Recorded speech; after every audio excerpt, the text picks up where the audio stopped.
BBC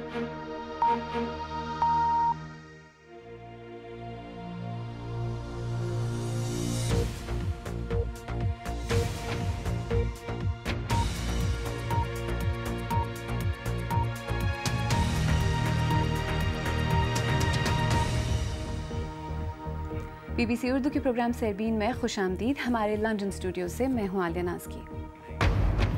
مقبوضہ فلسطینی علاقے غزہ میں گزشتہ روز اسرائیلی فوج کے ہاتھوں مارے گئے درجنوں لوگوں کی تدفین, مزید مظاہرے اور احتجاج. کرناٹک کی اہم ریاستی الیکشن میں بی جے پی کی سب سے زیادہ سیٹیں, لیکن حکمران کانگریس ہار کر بھی فتح مند, حکومت سازی کا اعلان. اور دیکھیے گا کہ کیسے عزم بنا کسی تربیت بھی بلندیوں پر پہنچا سکتا ہے. آج غزہ میں پیر کو اسرائیلی فورسز کی فائرنگ سے ہلاک ہونے والے 58 فلسطینیوں کی تدفین کی جا رہی ہے. اس خونریز دن کو سن 2014 کی جنگ کے بعد غزہ میں سب سے زیادہ پرتشدد دن قرار دیا جا رہا ہے.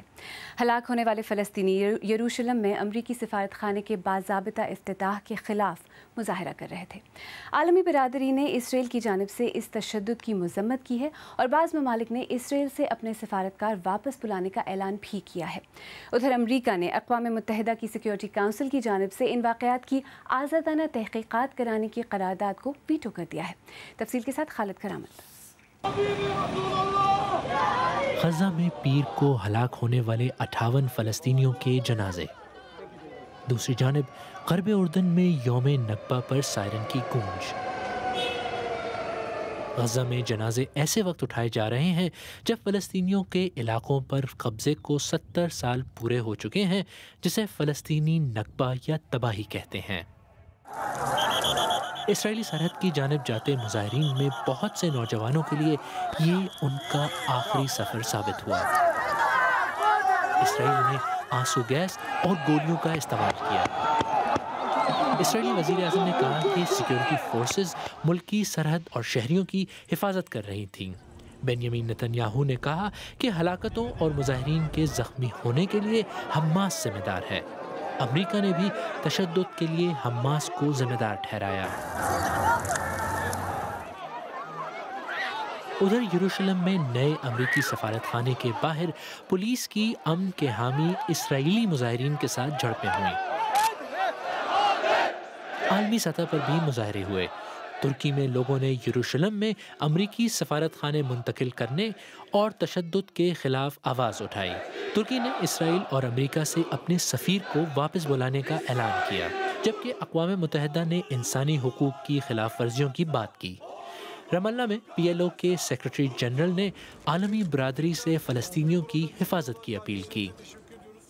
وقررت القيادة الفلسطينية فلسطینی لیڈرشپ کے صدر کی جانب سے سیکیورٹی کونسل سے اپیل ہے کہ ہنگامی اجلاس بلائیں اور ہمارے لوگوں کے خلاف جرائم پر قرارداد پیش کی جائے. فلسطینی مشرقی یروشلم کو اپنا سمجھتے ہیں, جبکہ اسرائیل پورے شہر کو اپنا دارالحکومت مانتا ہے.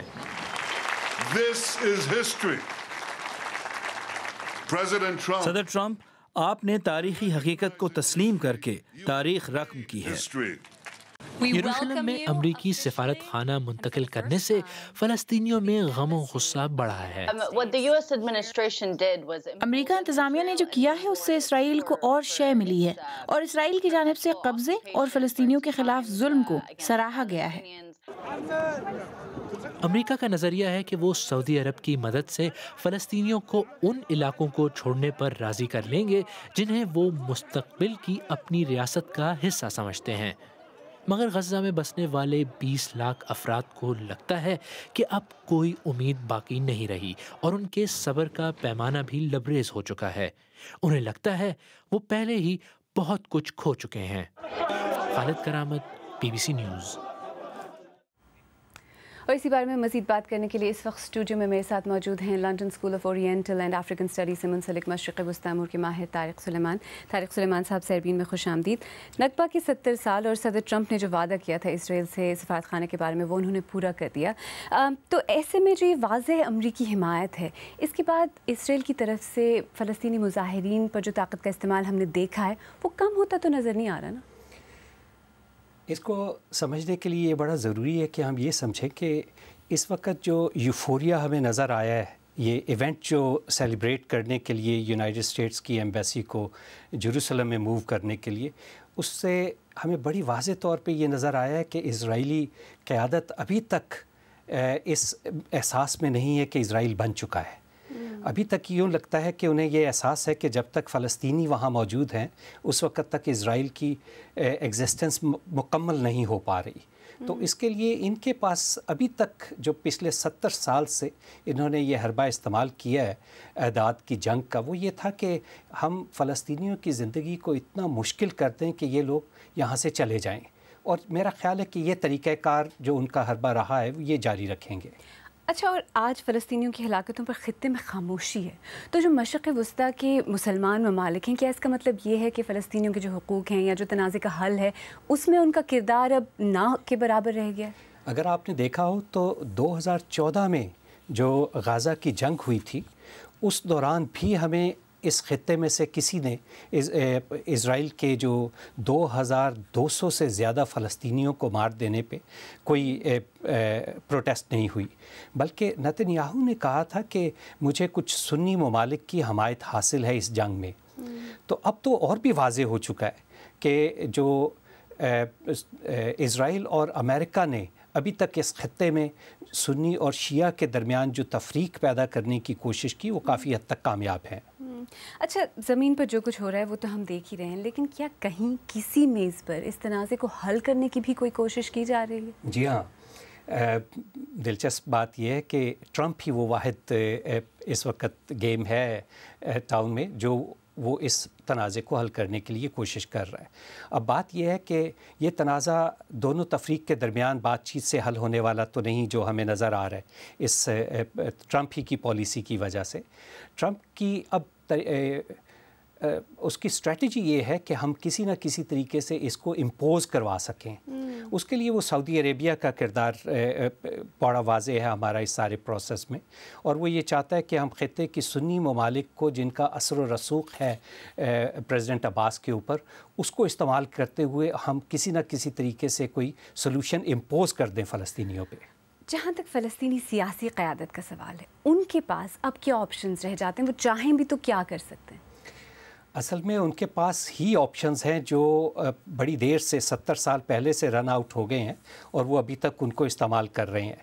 اب یہ دیکھنا ہوگا کہ اس وقت دنیا میں واحد فلسطینی ہی ہیں جو آکیوپائڈ لوگ ہیں، اور جو جنیوا ایکارڈز میں یہ لکھا گیا تھا کہ جتنی بھی نیشنل لبریشن موومنٹس ہیں ان کو یہ رائٹ حاصل ہے کہ وہ آرمڈ اسٹرگل کر سکتے ہیں، وہ دور بہت عرصہ ہوا ختم ہو گیا۔ اب موجودہ دور میں بہت سے ڈفرینٹ مینز ان کو استعمال کرنے ہوں گے اس آکیوپیشن سے نکلنے کے لیے، لیکن یہ ابھی تک وہی استعمال کر رہے ہیں جو 70 سال پہلے انہوں نے کیے تھے۔ طارق سلیمان صاحب، ہم سے بات کرنے کا بہت بہت شکریہ۔ اور اب کچھ دیگر اہم خبریں۔ انڈیا کی جنوبی ریاست کرناٹک کے اسمبلی انتخابات میں ریاست میں حکمران کانگریس کو شکست کا سامنا کرنا پڑا ہے۔ 224 رکنی ایوان میں بی جے پی سب سے بڑی جماعت کے طور پر ابھری ہے، لیکن ابھی اقتدار سے دور ہے کیونکہ کانگریس نے ایک چھوٹی علاقائی جماعت کی حمایت کرنے کا اعلان کیا ہے۔ تو اس انتہائی اہم الیکشن میں کانگریس ہار گئی ہے یا ہار کر بھی نہیں ہاری؟ دلی سے سہیل حلیم۔ کرناٹک میں حکمراں کانگریس الیکشن تو ہار گئی ہے، لیکن حکومت سے بھی ہاتھ دھونا پڑے گا یا نہیں یہ ابھی واضح نہیں ہے، کیونکہ بی جے پی تنہا اپنے دم پر واضح اکثریت حاصل نہیں کر پائی ہے۔ لیکن دوپہر تک حالات ذرا مختلف تھے اور بی جے پی نے ریاست میں فتح کا اعلان کر دیا تھا۔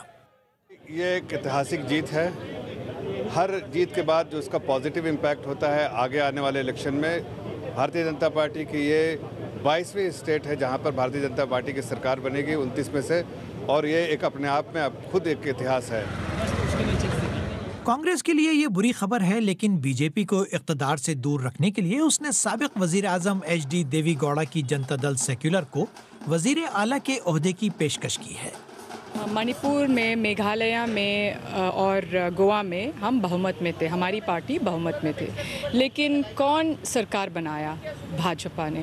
تو ابھی بھی یہ ایک ہار نہیں ہے، ابھی تک سرکار نہیں بنا ہے، اور جب تک سرکار نہیں بنا ہے تو ہم اس کے بارے میں ہم